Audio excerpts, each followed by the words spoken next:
যখন সব জান্নাতীরা জান্নাতে চলে যাবে আর জাহান্নামীরা যখন জাহান্নামে চলে যাবে, ওই জাহান্নামীদের গুনাহ মাফ হবে আর জান্নাতে চলে যাবে, জান্নাতে চলে যাবে।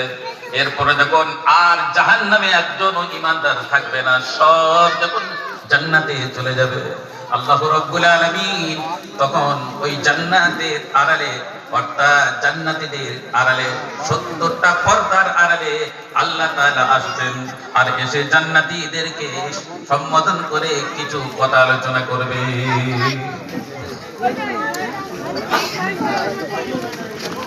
বাবু সাইড হয়ে দিকে বসেন, আগে যাও।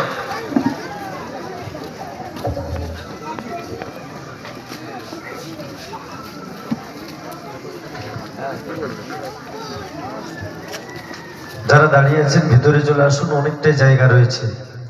মাশাআল্লাহ, খুব সুন্দর বয়ান করছেন কোরআন হাদিস থেকে। আমাদের সামনে মঞ্চে উপবিষ্ট হয়ে গেছেন সকলের